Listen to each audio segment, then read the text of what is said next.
ونعوذ بالله من شرور أنفسنا ومن سيئات أعمالنا من يهده الله فلا مضل له ومن يضلل فلا هادي له وأشهد أن لا إله إلا الله وحده لا شريك له وأشهد أن محمدا عبده ورسوله أرسله بالهدى ودين الحق ليظهره على الدين كله ولو كره المشركون اللهم صل على محمد وعلى آل محمد كما صليت على إبراهيم وعلى آل إبراهيم إنك حميد مجيد اللهم بارك على محمد وعلى آل محمد كما باركت على إبراهيم وعلى آل إبراهيم إنك حميد مجيد يا أيها الذين آمنوا اتقوا الله حق تقاته ولا تموتن إلا وأنتم مسلمون أما بعد فإن خير الحديث كتاب الله وخير الهدي هدي محمد صلى الله عليه وسلم وشر الأمور محدثاتها وكل محدثة بدعة وكل بدعة ضلالة وكل ضلالة في النار. أعوذ بالله من الشيطان الرجيم. بسم الله الرحمن الرحيم. إذ تستغيثون ربكم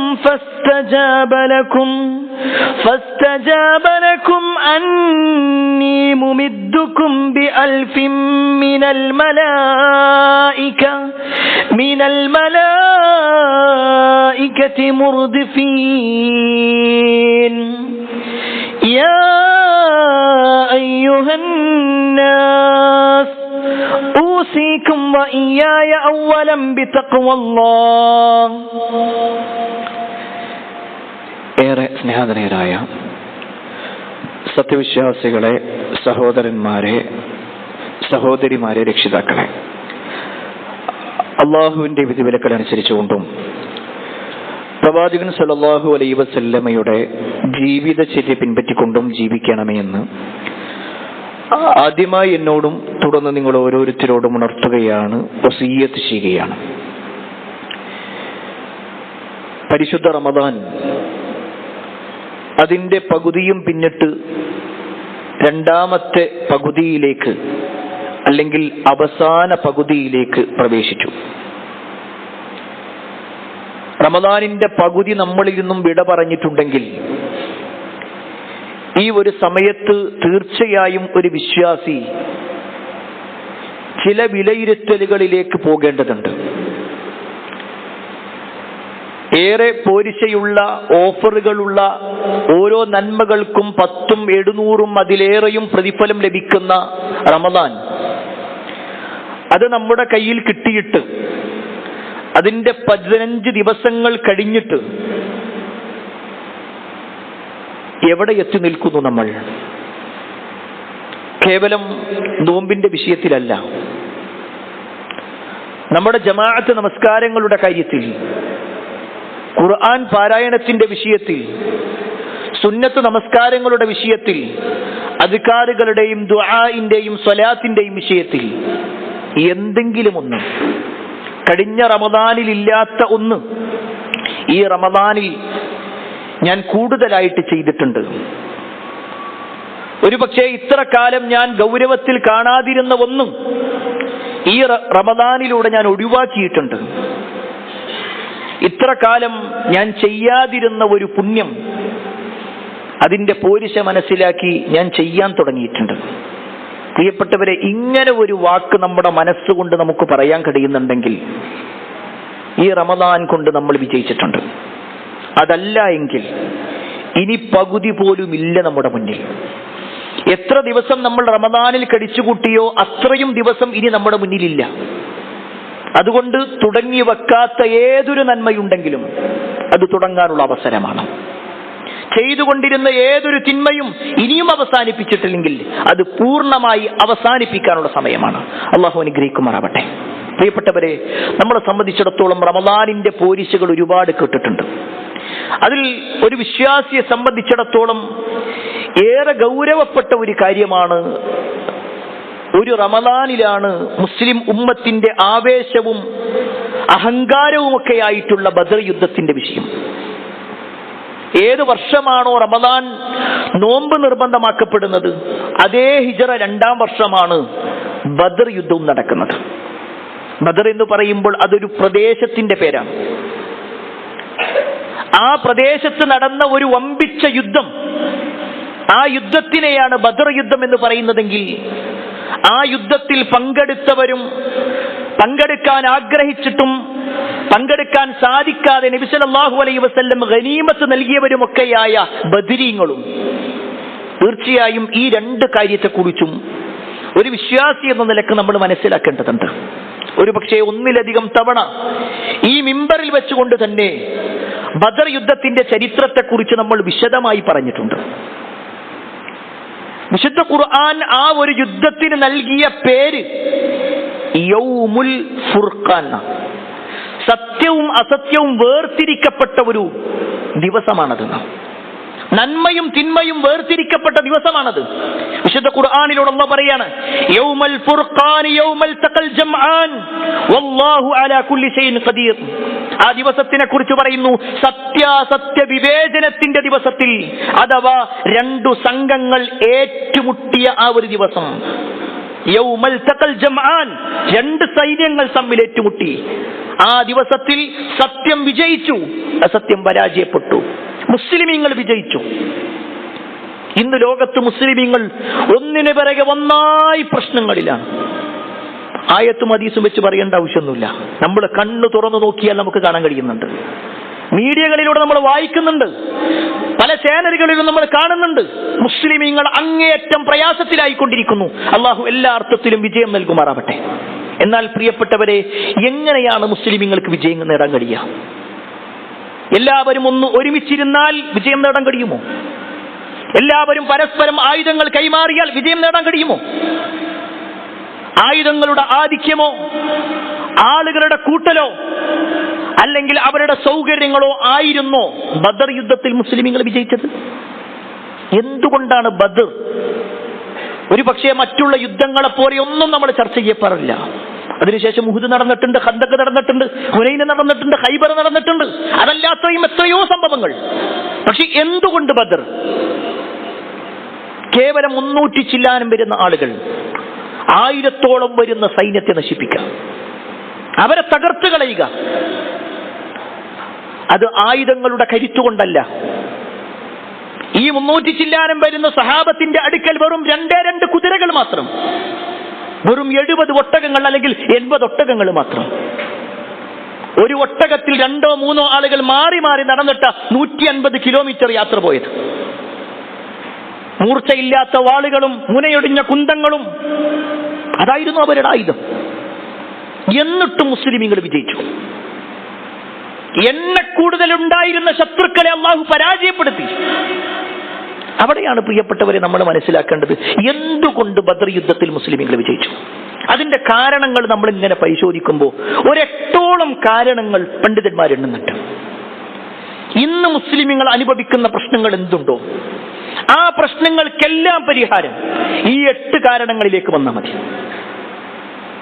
ഈ 8 വിഷയങ്ങളിലേക്ക് ഒരു മുസ്ലിം എന്ന് തയ്യാറെടുക്കുന്നുണ്ടോ അന്ന് അവന് വിജയം നേടാൻ കഴിയും. അതല്ലെങ്കിൽ എന്നും മറ്റുള്ളവന്റെ കാൽ കീഴിൽ ഒരു ദാസനെ പോലെ, അടിമയെപ്പോലെ ജീവിക്കാനായിരിക്കും മുസ്ലിമിന്റെ യോഗം. അള്ളാഹു കാത്തിരക്ഷിക്കുമാറാവട്ടെ. എങ്കിൽ പ്രിയപ്പെട്ടവരെ, എന്താണ് ആ കാരണങ്ങൾ? അതിൽ ഒന്നാമത്തെ വിഷയം എന്താണെന്ന് വെച്ച് കഴിഞ്ഞാൽ, നമ്മുടെ മുൻഗാമികൾ ബദരീങ്ങൾക്ക് സ്വർഗം നേടണമെന്ന അതിയായ ആഗ്രഹം ഉണ്ടായിരുന്നു. കേവലം നാവുകൊണ്ടുള്ളൊരു വാക്കല്ല, അതിങ്ങനെ ഇടയ്ക്കിടയ്ക്ക് പ്രാർത്ഥിക്കൽ മാത്രമല്ല, ജീവിതത്തിൽ സ്വർഗം കിട്ടണമെന്ന ആഗ്രഹം. ചരിത്രത്തിൽ നമുക്ക് കാണുവാൻ സാധിക്കും, റസൂലുള്ളാഹി സ്വല്ലല്ലാഹു അലൈഹി വസല്ലം ബദർ യുദ്ധത്തിന്റെ അന്ന് ഹിജ്റ 2-ാം വർഷം റമദാൻ 17 വെള്ളിയാഴ്ച രാവിലെ നബി സല്ലല്ലാഹു അലൈഹി വസല്ലം സ്വഹാബത്തിന് ഇങ്ങനെ അവർക്ക് ചില ഉപദേശങ്ങൾ കൊടുത്തുകൊണ്ടിരിക്കുക. ആ സമയത്ത് റസൂലുള്ളാഹി സ്വല്ലല്ലാഹു അലൈഹി വസല്ലം പറഞ്ഞു, ഖൂമൂ ഇലാ ജന്നത്തിൻ അർദുഹാ അസ്സമാവാതു വൽ അർദ്. ആകാശഭൂമികളെക്കാൾ വിശാലമായിട്ടുള്ള സ്വർഗത്തിന് വേണ്ടി നിങ്ങൾ തയ്യാറെടുത്തോ, അതിനുവേണ്ടി നിങ്ങൾ ഒരുങ്ങിക്കോ. ഇതാ ഈ യുദ്ധത്തിൽ പങ്കെടുക്കുന്നവർക്ക് അതുണ്ട്. ഇത് റസൂലുള്ളാഹി സ്വല്ലല്ലാഹു അലൈഹി വസല്ലം പറയുമ്പോൾ യഖൂലു ഉമൈർ ഇബ്നുൽ ഹുമ്മാം അൽ അൻസാരി റളിയല്ലാഹു അൻഹു, ഉമൈർ ഇബ്നുൽ ഹുമ്മാം റളിയല്ലാഹു അൻഹു അദ്ദേഹം ഇങ്ങനെ ബഖിൻ ബഖിൻ എന്ന് പറയാം. ആദ്യം അദ്ദേഹം ചോദിച്ചു, യാ റസൂലല്ലാഹ് ജന്നത്തുൻ അർദുഹാ അസ്സമാവാതു വൽ അർദ്, ആകാശഭൂമികളെക്കാൾ വിശാലമായിട്ടുള്ള സ്വർഗമോ? നബി സല്ലല്ലാഹു അലൈഹി വസല്ലം പറഞ്ഞു, നഅം, അതെ. ഉടൻ അദ്ദേഹം ബഖിൻ ബഖിൻ ആ ഒരു പ്രയോഗം. നബി സല്ലല്ലാഹു അലൈഹി വസല്ലം ചോദിച്ചു, എന്താ നിങ്ങൾ ഇങ്ങനെ ഒരു ശബ്ദം ഉണ്ടാക്കുന്നത്? അദ്ദേഹം പറഞ്ഞു, അല്ലാഹുവിന്റെ റസൂലേ, നിങ്ങൾ ഈ സ്വർഗത്തെ കുറിച്ച് പറയുമ്പോ ഞാൻ ഈ കാരക്ക് കടിച്ചുകൊണ്ടിരിക്കണം. ഇത്രയും വിശാലമായ ഒരു സ്വർഗമുണ്ടെങ്കിൽ ആ സ്വർഗത്തിന് വേണ്ടി ഒരുങ്ങേണ്ടതിന് പകരം ഞാൻ ഈ കാരക്കയും കടിച്ചിരുന്നാ പറ്റൂല. അദ്ദേഹം ആ കാരക്ക മാറ്റിവെച്ചു. എന്നിട്ട് പറയാണ്, അത്ര സമയം കൂടി എനിക്ക് നേരത്തെ സ്വർഗത്തിലേക്ക് എത്തണം, അത് തിന്നു തീർക്കാനുള്ള സമയം എനിക്കില്ല. ആ യുദ്ധത്തിൽ ഷഹീദായ ഒരാളാണ് ഉമൈർ ഇബ്നുൽ ഹുമ്മാം റളിയല്ലാഹു അൻഹു. സ്വർഗം എന്നുള്ളത് അവരെ സംബന്ധിച്ചിടത്തോളം കേവലം അവരുടെ വാക്കിൽ മാത്രമല്ല, അവരുടെ ജീവിതത്തിന്റെ മുഴുവൻ മേഖലകളിലും സ്വർഗം കിട്ടണമെന്നൊരാഗ്രഹമായിരുന്നു. അവിടെ വാപ്പയും മകനും തമ്മിലുള്ള ബന്ധമൊന്നുമില്ല. റസൂലുള്ളാഹി സ്വല്ലല്ലാഹു അലൈഹി വസല്ലം ബദർ യുദ്ധത്തിലേക്ക് ഇറങ്ങാൻ വേണ്ടി പറയുമ്പോൾ ആദ്യത്തിൽ ഒരു യുദ്ധമല്ലായിരുന്നു. നബിയും സഹാബത്തും മദീനയിൽ നിന്ന് ഇറങ്ങുമ്പോ അബൂ സുഫിയാനും കൂട്ടരും പോയിട്ടുള്ള കച്ചവട സംഘത്തെ തടുത്തു നിർത്തുക, 40ഓളം വരുന്ന സംഘത്തെ തടുത്തു നിർത്തുക എന്നതിനപ്പുറത്തേക്ക് വേറൊന്നുമില്ല. എങ്കിലും നബി സല്ലല്ലാഹു അലൈഹി വസല്ലം പറഞ്ഞു, താല്പര്യമുള്ളവരൊക്കെ ഇറങ്ങിക്കോളി. ഇത് പ്രവാചകൻ സല്ലല്ലാഹു അലൈഹി വസല്ലം പറയുമ്പോ വീട്ടിലിരിക്കുകയാണ് സഅദ് റളിയല്ലാഹു അൻഹുവും ഖൈസമ റളിയല്ലാഹു അൻഹുവും. സഅദ് റളിയല്ലാഹു അൻഹുവിന്റെ വാപ്പയാണ് ഖൈസമ. വാപ്പയും മകനും ഇങ്ങനെ സംസാരിച്ചു കൊണ്ടിരിക്കുമ്പോഴാണ് ഈ ശബ്ദം കേൾക്കുന്നത്. ഖൈസമ പറഞ്ഞു, മോനെ ഒന്ന് ചെന്ന് നോക്ക്, എന്താണ് ആ ശബ്ദം എന്നുള്ളത്. സഅദ് റളിയല്ലാഹു അൻഹു വന്ന് നോക്കിയിട്ട് നേരെ വന്ന് തന്റെ വീട്ടിൽ ചുമരിൽ തൂക്കിയിട്ടുള്ള വാളും പരിചയം എടുക്കാണ്. വാപ്പ ചോദിക്കണം, എങ്ങോട്ടാണ് നീ പോണത്? സഅദ് റളിയല്ലാഹു അൻഹു പറഞ്ഞു, അല്ലാഹുവിന്റെ റസൂൽ ഇറങ്ങാൻ വേണ്ടി പറഞ്ഞിട്ടുണ്ട്, അതുകൊണ്ട് ഞാൻ പോകണം. ആ സമയത്ത് വാപ്പ മകന്റെ കൈ പിടിച്ചു. ഖൈസമ റളിയല്ലാഹു അൻഹു മകന്റെ കൈ പിടിച്ചിട്ട് പറയാണ്, മോനെ നീ പോകല്ലേ, നീ ചെറുപ്പമാണ്, നീ മരിക്കുമെന്നല്ല പറയുന്നത്, നീ ചെറുപ്പമാണ്, നിനക്കിനിയും അവസരങ്ങൾ കിട്ടും, ഇപ്പൊ ഈ തവണ വാപ്പ പോട്ടെ. മകനും വാപ്പയും തമ്മിൽ സംസാരമായി, തർക്കമായി. എന്തിന്റെ പേരിൽ? ഒരുമിച്ച് കച്ചവടം ചെയ്തതിന്റെ പേരിലല്ല, അനന്തര സ്വത്ത് വീതിക്കുന്ന വിഷയത്തിലല്ല, മറിച്ചോ സ്വർഗം കിട്ടണം, സ്വർഗം കിട്ടണം. അവസാനം വാപ്പ പറഞ്ഞു, നമുക്ക് നറുക്കിട, ആരുടെ പേരാ കിട്ടണത് അവര് പോട്ടെ. നറുക്കിട്ടു. മകനായ സഅദ് റളിയല്ലാഹുവിന്റെ പേരാ കിട്ടിയത്. സഅദ് റളിയല്ലാഹു അൻഹു വാപ്പയോട് സലാം പറഞ്ഞു പോകുമ്പോ വാപ്പ കെട്ടിപ്പിടിച്ച് മകനെ മുത്തം കൊടുത്തുകൊണ്ട് ആ മകൻ ഇങ്ങനെ അകന്നു പോകുന്നത് നോക്കി നിന്ന് നടത്തുന്ന ഒരു പ്രാർത്ഥനയുണ്ട്. ആ വാപ്പയായ ഖൈസമ റളിയല്ലാഹു അൻഹു പറയാണ്, അല്ലാഹുവേ, എന്റെ മകൻ സഅദിനെ ഞാനിതാ നിന്റെ മാർഗത്തിലേക്ക് ഇറക്കിയിട്ടുണ്ട്, നാളെ സ്വർഗത്തിലല്ലാതെ അവനെ നീ എന്നെ കാണിക്കല്ലേ. സുബ്ഹാനല്ലാഹ്. സ്വർഗം എന്നുള്ളത് കേവലം ഒരു ആഗ്രഹമായി വെക്കാതെ അങ്ങേറ്റത്തെ ആഗ്രഹം, നിരന്തരമായ പ്രാർത്ഥന, അതിനനുസരിച്ചു കൊണ്ടുള്ള പ്രവർത്തനങ്ങളായിരുന്നു നമ്മുടെ മുൻഗാമികളുടെ വിജയത്തിന്റെ ഒന്നാമത്തെ കാര്യം. സ്വർഗം അവരാഗ്രഹിച്ചിരുന്നു. രണ്ടാമത്തെ വിഷയം അവരുടെ വിശ്വാസത്തിന്റെ ആഴമാണ്. അവരുടെ വിശ്വാസത്തിന്റെ ആഴം നമുക്ക് ചരിത്രത്തിൽ കാണുവാൻ സാധിക്കും. പ്രവാചകൻ സല്ലല്ലാഹു അലൈഹി വസല്ലം അബൂ സുഫിയാന്റെ നേതൃത്വത്തിലുള്ള 40ഓളം കച്ചവട സംഘത്തെയാണ് പിടിച്ചു നിർത്താൻ വേണ്ടി പോയതെങ്കിൽ അബൂ സുഫിയാനും കൂട്ടരും രക്ഷപ്പെട്ടു എന്ന് മാത്രമല്ല, നബി സല്ലല്ലാഹു അലൈഹി വസല്ലമയുടെ അടുക്കലേക്ക് 1000ഓളം വരുന്ന സർവ്വസന്നാഹങ്ങളുമായിട്ടുള്ള അബൂ ജഹലിന്റെ നേതൃത്വത്തിലുള്ള സൈന്യം വരുന്നുണ്ടെന്ന് അറിഞ്ഞു. നബി സല്ലല്ലാഹു അലൈഹി വസല്ലം സ്വഹാബത്തിനെ ഒരുമിച്ച് കൂട്ടി. എന്നിട്ട് ചോദിക്കാണ്, എന്താണ് ചെയ്യേണ്ടത്? കാരണം അവര് പ്രതീക്ഷിച്ചത് ഒരു 40 അംഗ സംഘം, അത് കച്ചവട സംഘം, അവരെ തടുത്തു നിർത്തുക എന്നുള്ളതായിരുന്നു.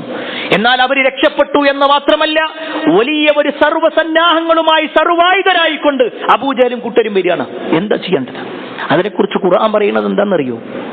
ഖുർആനിലൂടെ അല്ലാഹ് പറയാണ്, അവരെങ്ങനെ മരണത്തിലേക്ക് ഇങ്ങനെ വലിച്ചു കൊണ്ടുവന്നതുപോലെ അവർക്ക് തോന്നി. അവര് വീട്ടിലിരിക്കായിരുന്നു. നബി സല്ലല്ലാഹു അലൈഹി വസല്ലം വിളിച്ചപ്പോൾ ഇറങ്ങിയതാ. ചെറിയ ഒരു കാര്യമാണെന്നാ വിചാരിച്ചത്, പക്ഷെ ഇത്രയും വലിയ ഒരു അവസ്ഥയിലേക്ക് എത്തുമെന്ന് അവർ വിചാരിച്ചിട്ടില്ല. നബി സല്ലല്ലാഹു അലൈഹി വസല്ലം സഹാബത്തിനെ നിർത്തി, എന്നിട്ട് ചോദിച്ചു, എന്താ നിങ്ങളുടെ അഭിപ്രായം? അവിടെയാണ് വിശ്വാസികളുടെ ആ വിശ്വാസത്തിന്റെ ആഴം മനസ്സിലാക്കിക്കൂടി. അബൂബക്കർ റളിയല്ലാഹു അൻഹു എഴുന്നേറ്റിട്ട് പറഞ്ഞു, അല്ലാഹുവിന്റെ റസൂലേ, നിങ്ങൾ പറഞ്ഞോ, നിങ്ങളുടെ കൂടെ ഞങ്ങൾ വരാം. ഉമർ റളിയല്ലാഹു അൻഹു എഴുന്നേറ്റു, അതേ വാചകം പറഞ്ഞു. പിന്നീട് മിഖ്ദാദ് ഇബ്നു അംർ റളിയല്ലാഹു അൻഹു എഴുന്നേൽക്കുകയാണ്. അദ്ദേഹം എഴുന്നേറ്റിട്ട് പറഞ്ഞു, അല്ലാഹുവിന്റെ റസൂലേ, അല്ലാഹു താങ്കൾക്ക് കാണിച്ചു തന്നതനുസരിച്ചുകൊണ്ട് നിങ്ങൾ ഇറങ്ങിക്കോ. ഒരിക്കലും ബനു ഇസ്രായേലരായ ആളുകൾ മൂസാ നബി അലൈഹിസ്സലാമിനോട് പറഞ്ഞതുപോലെ ഫദ്ഹബ് അൻത വറബ്ബുക ഫഖാതില ഇന്ന ഹൗനാ ഖായിദൂൻ, നീയും നിന്റെ റബ്ബും പോയി യുദ്ധം ചെയ്ത് മൂസ, ഞങ്ങൾ ഇവിടെ ഇരുന്നോളാം എന്ന് ഞങ്ങൾ ഒരിക്കലും പറയൂല. നിങ്ങൾ ഇറങ്ങ് പ്രവാചകരെ, നിങ്ങളുടെ കൂടെ ഞങ്ങളുണ്ട്. ഇതാ ഞങ്ങൾ പറയാം. ഇത് മുഹാജിറുകളിൽപ്പെട്ട മിഖ്ദാദ് റളിയല്ലാഹു അൻഹു പറയുമ്പോഴും നബി സല്ലല്ലാഹു അലൈഹി വസല്ലമയുടെ മുഖം പ്രസന്നമായില്ല. കാരണം ആ 300 ചില്ലാനം വരുന്ന ആളുകളിൽ വളരെ കുറവായിരുന്നു മുഹാജിറുകൾ. ഏറ്റവും കൂടുതലുള്ളത് അൻസാരികളാണ്, മദീനക്കാരാണ്. നബി സല്ലല്ലാഹു അലൈഹി വസല്ലം അവരോടുള്ള കരാറാകട്ടെ മദീനയിൽ പ്രവാചകനെ സംരക്ഷിച്ചു കൊള്ളാമെന്ന് അവർ പറഞ്ഞിട്ടുള്ളത്. ബദറാകട്ടെ മദീനയിൽ നിന്ന് 100-150 കിലോമീറ്റർ അകലെയാണ്. നബി സല്ലല്ലാഹു അലൈഹി വസല്ലം ചോദിച്ചു, അശീറു അലയ്യ അയ്യുഹന്നാസ്, അല്ല ജനങ്ങളെ, എന്താ നിങ്ങളുടെ അഭിപ്രായം എന്താ?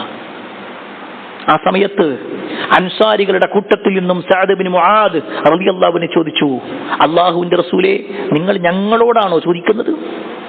നബി സല്ലല്ലാഹു അലൈഹി വസല്ലം പറഞ്ഞു, നഅം, അതെ, എന്താ നിങ്ങളുടെ അഭിപ്രായം? ഉടനെ സഅദ് ഇബ്നു മുആദ് റളിയല്ലാഹു അൻഹു എഴുന്നേറ്റു. എന്നിട്ട് അദ്ദേഹം പറയാണ്, പ്രവാചകരെ, ഞങ്ങൾ ഇത് അങ്ങയിൽ വിശ്വസിച്ചിട്ടുണ്ട്. ഏറ്റവും മോശമായ ഒരു ജീവിതമായിരുന്നു ഞങ്ങൾക്കുണ്ടായിരുന്നത്. അതിൽ ഞങ്ങൾക്ക് ഇസ്സത്തുള്ള പ്രതാപമുള്ള ഒരു ജീവിതം നിങ്ങളിൽ വിശ്വസിച്ചത് കൊണ്ടാണ് കിട്ടിയത്. നിങ്ങൾ ഞങ്ങൾക്ക് സ്വർഗം വാഗ്ദാനം നൽകിയിട്ടുണ്ട്. അതുകൊണ്ട് പ്രവാചകരെ, നിങ്ങൾ ഒരു സമുദ്രത്തിലേക്ക് ഇറങ്ങാൻ വേണ്ടി ഞങ്ങളോട് പറഞ്ഞാലും നിങ്ങളുടെ കൂടെ ഞങ്ങൾ ഇറങ്ങും. ഞങ്ങൾ ഒരിക്കലും മാറിപ്പോകൂല. റസൂലുള്ളാഹി സ്വല്ലല്ലാഹു അലൈഹി വസല്ലമക്ക് വല്ലാത്ത സന്തോഷം ഉണ്ടാക്കിയ വാക്കുകളായിരുന്നു അത്. കാരണം അവർക്ക് വേണമെങ്കിൽ തിരിഞ്ഞു പോകാമായിരുന്നു. പക്ഷേ അവരുടെ വിശ്വാസം എന്ന് പറഞ്ഞാൽ റസൂലുള്ളാഹി സ്വല്ലല്ലാഹു അലൈഹി വസല്ലം പറഞ്ഞ ആ ഒരു കാര്യത്തിലേക്ക്, അള്ളാഹുവിന്റെ ദീനിന്റെ വിഷയത്തിലേക്ക് ഇറങ്ങാനുള്ളൊരു മനസ്സായിരുന്നു. എന്നാ പ്രിയപ്പെട്ടവരെ, ഈ തരത്തിലുള്ളൊരു വിശ്വാസത്തിന്റെ ആഴം നമ്മളിലുണ്ടോ? ആരെയും കുറ്റപ്പെടുത്താനല്ല പറയണത്. നട്ടുച്ച സമയത്തൊന്ന് പള്ളിയിലേക്ക് വരണം എന്ന് പറയുമ്പോഴേക്ക് നമ്മൾ നോമ്പിന്റെ പ്രശ്നം പറഞ്ഞിട്ടാണ് നിൽക്കാറുള്ളത്. നമ്മുടെ വീട്ടിൽ നിന്ന് പള്ളിയിലേക്ക് ഏകദേശം 1 കിലോമീറ്റർ ഉണ്ടാവുക, 2 കിലോമീറ്റർ ഉണ്ടാവുക. ഒരു പക്ഷേ വാഹനത്തിൽ ഇരുന്നു കൊണ്ട് വരെ നമുക്ക് വരാൻ മടിയാണെങ്കിൽ റമദാനിന്റെ നട്ടുച്ചയിൽ 100-ലധികം കിലോമീറ്റർ യാത്ര ചെയ്തു സഹാബത്ത്. നബി സല്ലല്ലാഹു അലൈഹി വസല്ലം പറഞ്ഞതിന്റെ അടിസ്ഥാനത്തിൽ ശത്രുവിന്റെ മുന്നിലേക്ക് തന്റെ വാളുമായി കൊണ്ടിറങ്ങി ചെന്നു. അവര് കയറിയ സ്വർഗത്തിലാണ് നമ്മളും കയറാനുള്ളത്. ഒന്ന് പള്ളിയിലേക്ക് ജമാഅത്ത് വരാൻ കഴിയാത്ത നമ്മൾ, തറാവീഹിന് കുറച്ച് കൂടുതൽ സമയം നിൽക്കാൻ കഴിയാത്ത നമ്മൾ, വിശുദ്ധ ഖുർആനിന്റെ ആയത്തുകൾ ഒരാവർത്തി പൂർണ്ണമായി വായിക്കാൻ കഴിയാത്ത നമ്മൾ, കുറ്റപ്പെടുത്തുകയല്ല, നമ്മളൊന്ന് സ്വയം പരിശോധിച്ചോളിയും. ആ സ്വഹാബിമാര് കയറിയ സ്വർഗത്തിലേക്ക് നമ്മൾ എത്തുക എന്നുള്ളത്. മൂന്നാമത്തെ വിഷയം, നമ്മുടെ മുൻഗാമികൾ വിജയിക്കാനുള്ള, ബദരീങ്ങൾ വിജയിക്കാനുള്ള മൂന്നാമത്തെ കാരണം എന്താണെന്നറിയോ? അവർക്ക് പ്രമാണങ്ങളോടുള്ള സമീപനം ഉണ്ടായിരുന്നു. ഖുർആനിന്റെ വിഷയത്തിൽ, വഹ്യിന്റെ വിഷയത്തിൽ, ഹദീസിന്റെ വിഷയത്തിൽ അവരുടെ എടുത്ത ഒരു തീരുമാനമുണ്ട്. നബി സല്ലല്ലാഹു അലൈഹി വസല്ലമയും സഹാബത്തും ഹിജ്റ 2-ാം വർഷം റമളാൻ 16 വ്യാഴാഴ്ച രാത്രിയാണ് ബദറിന്റെ സമീപത്തെത്തുന്നത്. അവിടെ ഒരു സ്ഥലം കാണിച്ചിട്ട് പ്രവാചകൻ സല്ലല്ലാഹു അലൈഹി വസല്ലം സഹാബത്തിനോട് പറഞ്ഞു, ഇതാ ഇവിടെ നമുക്ക് ടെന്റ് കെട്ടാം, ഇവിടെ നമുക്ക് ഇറങ്ങാം, ഇവിടെ താമസിക്കാം. ആ സമയത്ത് പ്രവാചകൻ സല്ലല്ലാഹു അലൈഹി വസല്ലമയുടെ അടുക്കിലേക്ക് ഹുബാബ് ഇബ്നു മുൻദിർ റളിയല്ലാഹു അൻഹു വന്നു. എന്നിട്ട് പറഞ്ഞു, അല്ലാഹുവിന്റെ റസൂലേ, നിങ്ങൾ ഇവിടെ ടെന്റ് കെട്ടാൻ വേണ്ടി പറഞ്ഞത് നമ്മുടെ താമസം ഇങ്ങോട്ട്, രാത്രി കിടത്തം ഇങ്ങോട്ട് മാറ്റാമെന്ന് പറഞ്ഞത് വഹയിന്റെ അടിസ്ഥാനത്തിലാണോ, അതല്ല ഒരു യുദ്ധതന്ത്രം എന്ന നിലക്ക് നിങ്ങളെടുത്ത തീരുമാനമാണ്? ഉടനെ പ്രവാചകൻ സല്ലല്ലാഹു അലൈഹി വസല്ലം പറയാണ്, ഇത് വഹയിന്റെ അടിസ്ഥാനത്തിലൊന്നുമല്ല, ഞാനൊരു തീരുമാനം പറഞ്ഞു എന്ന് മാത്രമേ ഉള്ളൂ. വീണ്ടും ചോദ്യം, ഇത് മാറ്റാനുള്ള അനുവാദം വല്ലതുണ്ടോ? ഇത് അങ്ങോട്ടോ ഇങ്ങോട്ടോ മാറ്റാൻ വല്ല അനുവാദമുണ്ടോ? നബി സല്ലല്ലാഹു അലൈഹി വസല്ലം പറഞ്ഞു, അതിലൊന്നും കുഴപ്പമില്ല. ഉടനെ ഹുബാബ് റളിയല്ലാഹു അൻഹു പറയാണ്, എന്നാൽ പ്രവാചകരെ, ഈ നാടിനെ കുറിച്ചും ഈ പ്രദേശത്തെ കുറിച്ചും എനിക്കറിയാം. ഈ നിൽക്കുന്ന സ്ഥലത്തിനേക്കാൾ ഉത്തമമായൊരു സ്ഥലം അപ്പുറത്തുണ്ട്. അവിടെ തൊട്ടടുത്ത് കിണറുണ്ട്, നമുക്ക് വെള്ളത്തിനുള്ള സൗകര്യമുണ്ട്, മഴ പെയ്താലും പ്രയാസമാകാതെ കിടക്കാനുള്ള സൗകര്യവും അവിടെയുണ്ട്, നമുക്ക് അങ്ങോട്ട് പോകാം. നബി സല്ലല്ലാഹു അലൈഹി വസല്ലം സഹാബത്തിനോട് പറഞ്ഞു, എഴുന്നേൽക്കും, നമുക്ക് അങ്ങോട്ട് പോകാം. അവിടെ ഹുബാബ് റളിയല്ലാഹു അൻഹു ആ ചോദ്യം കേൾക്കി. ആ ചോദ്യത്തിന്റെ ഗൗരവം എന്താ? വഹയിന്റെ അടിസ്ഥാനത്തിലാണോ ഈ തീരുമാനം?